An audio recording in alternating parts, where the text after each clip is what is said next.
Nous avons la chance ici, dans notre paroisse, d'avoir souvent des premières communions.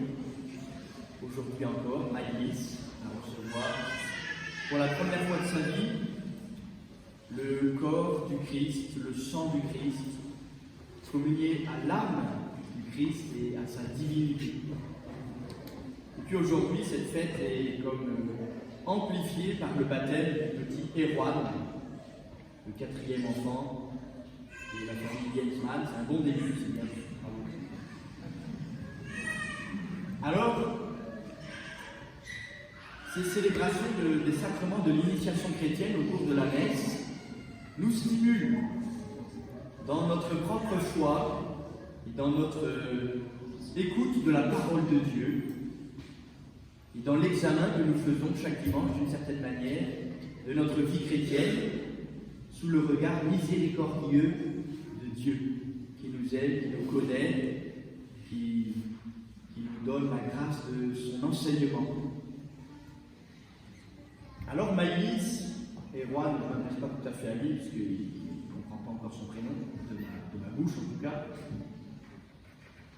Et vous tous ici présents, nous avons la chance d'entendre aujourd'hui Jésus qui répond d'une manière très nette à la question de ce scribe, plein de pertinence, dans son adresse à Jésus. Quel est le premier commandement? Et en fait, l'avant-premier, pourrions-nous dire, c'est écoute. Écoute. Et ensuite, il suffit de citer le livre du Deutéronome qui nous dit que le Seigneur Dieu est l'unique Seigneur et que c'est lui qu'il faut aimer de tout son être, de toute sa force, de toute son âme, de tout son cœur, de toute son intelligence, de tout son esprit, bref, avec vraiment toutes les fibres de notre être. Nous sommes appelés à aimer Dieu. Et puis Jésus leur rajoutait le second qui lui est semblable, parce qu'il n'y en a pas de plus grand que ces deux-là dans toute l'Écriture. Aimer notre prochain comme nous-mêmes. Aime ton prochain comme toi-même. Mais d'abord, je voudrais revenir sur cet avant-premier commandement. Écoute le Seigneur. Écoute le Seigneur. Peut-être que Maïlis, si tu devais retenir une chose de ta première communion, et dans 40 ans, quand tu la raconteras à tes petits-enfants, tu diras, eh bien, toi Antoine, il est mort depuis longtemps aujourd'hui, 40 ans, il m'avait dit, la chose à retenir pour ma première communion, c'est l'avant-premier commandement du Seigneur. Écoute le Seigneur. Dieu nous demande de l'écouter. Écoute le Seigneur. Regardez qui vous écoutez. Et là, il se réveille le matin avec France Info, il parle. C'est horrible. Première chose qu'ils entendent, c'est les catastrophes du Covid et des consoles. Il y en a, c'est mieux, c'est avec des bacs. Déjà, ça élève l'âme, ça réveille les yeux d'une manière plus belle, plus douce. Si on pouvait, il faudrait qu'on mette dans notre radio réveil cette parole du Seigneur. Écoute le Seigneur. Un peu comme Samuel. D'ailleurs, Samuel, ça veut dire qui écoute le Seigneur. Qui écoutons-nous? Est-ce que nous écoutons le monde? Ou est-ce que nous écoutons Dieu? Je suis désolé d'être un peu caricatural, mais en fait, c'est un peu binaire. C'est vrai que le monde est sous la domination du prince de ce monde, et que si nous écoutons le monde, nous risquons de ne pas entendre Dieu.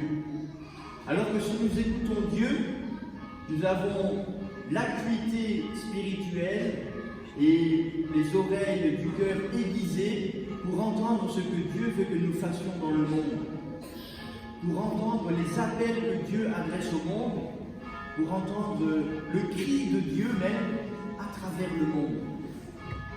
Alors, frères et sœurs, avec Maïlis, aujourd'hui, nous demandons cette grâce de retenir l'enseignement de Jésus, écoute le Seigneur, et de l'écouter de toutes nos oreilles et aussi avec tout notre cœur, toute notre intelligence, tout notre esprit. Et puis le Seigneur de nous dire qu'il veut que nous aimions. On a l'habitude de ce commandement. Quand on est chrétien, on a l'habitude d'entendre qu'il faut aimer, que nous sommes aimés, que nous serons aimés en plénitude infiniment, d'une manière qui va combler notre cœur sans fin au paradis, et nous le célébrerons demain dans la fête de la Toussaint. Et c'est une belle habitude que nous avons. Il n'y a pas beaucoup de gens dans le monde, et même dans les autres religions, qui sont habitués à entendre que Dieu les aime, et que Dieu souhaite qu'ils aiment comme ils sont aimés. Nous avons cette habitude, et c'est une bonne habitude.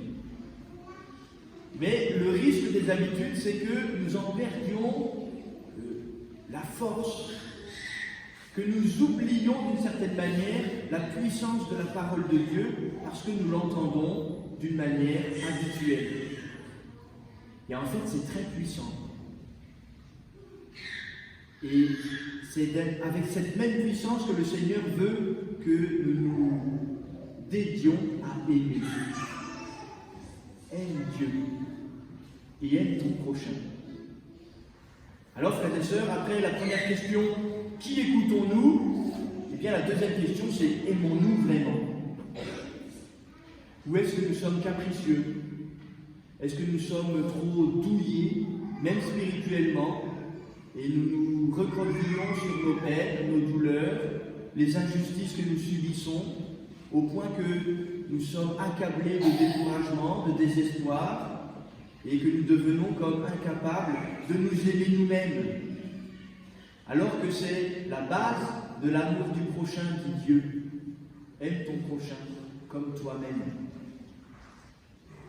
Dieu nous aime, il veut que nous l'aimions. Dieu aime nos prochains, il veut que nous les aimions. Dieu nous aime, il veut que nous nous aimions nous-mêmes. Frères et sœurs, si nous écoutons Dieu, c'est pour aimer. Et c'est magnifique. Et nous avons cette chance d'entendre régulièrement le rappel de ce commandement. Les Biensman, je suis en train de me tromper, c'est Élodie là maintenant. Élodie et William.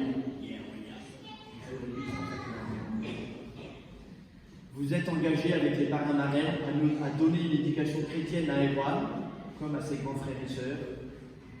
Eh bien, l'éducation consiste à aimer comme Dieu aime ce petit Erwan. À aimer jusqu'à être crucifié. Pardon, c'est un peu dur, mais c'est le chemin de Dieu. Et à aimer pour ressusciter, et aimer pour la vie éternelle. Alors, frères et sœurs, eh bien simplement, réjouissons-nous de réentendre avec force ce commandement du Seigneur.